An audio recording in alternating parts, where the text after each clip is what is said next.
আসসালামু আলাইকুম। আপনাদের জন্য আমি চিংড়ি মাছ ভুনা নিয়ে আসছি। দেখেন কত সুন্দর কালারটা আসছে। আপনাদের ভালোবাসা পেলে লাইক, শেয়ার, কমেন্টস, সাবস্ক্রাইব পেলে আমি আরও নতুন নতুন রেসিপি আপনাদের জন্য নিয়ে আসব। আপনাদের ভালোবাসা বেশি বেশি পেলে আমি আরও নতুন নতুন রেসিপি আপনাদের জন্য নিয়ে আসব। দেখেন একটা বাটিতে আমি পেস্ট নিয়েছি।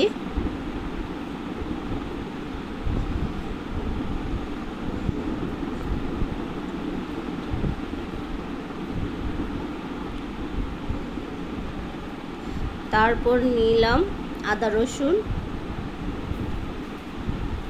হলুদ, মরিচ, ধনের গুঁড়া নিয়েছি।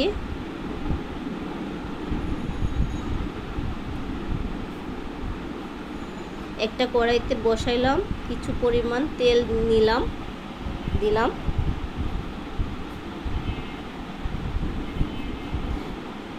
পেঁয়াজ মরিচ তেলের কড়াইতে ছেড়ে দিলাম কিছুটা রান্নার জন্য, নাড়াচাড়া দিলাম।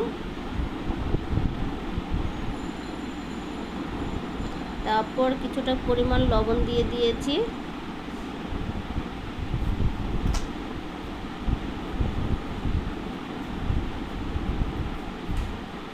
আদা রসুন পরিমাণ মতো আদা রসুন দিলাম পরিমাণ মতো।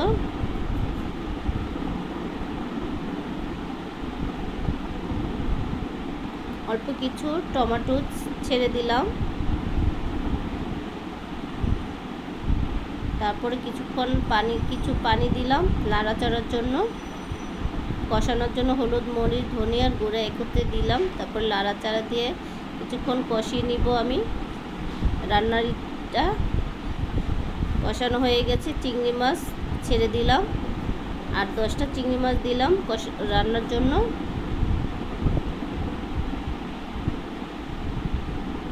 আমার কষানো হয়ে গেছে। আমি কিছু মাছটা সিদ্ধ হওয়ার জন্য কিছু পানি দিলাম। তারপরে রান্নার জন্য কিছু পানি দিলাম, নাড়াচাড়া দিয়ে একটু কিছুক্ষণ সিদ্ধ হওয়ার জন্য ঢেকে দিলাম। আমার রান্না হয়ে গেছে। দেখেন কালারটা কত সুন্দর আছে চিংড়ি মাছ ভুনা। আমি কিছু ধনে পাতা কুচি দিয়ে দিলাম। নাড়াচাড়া দিয়ে আমি একটা পেলার মধ্যে ঢেলে নেব।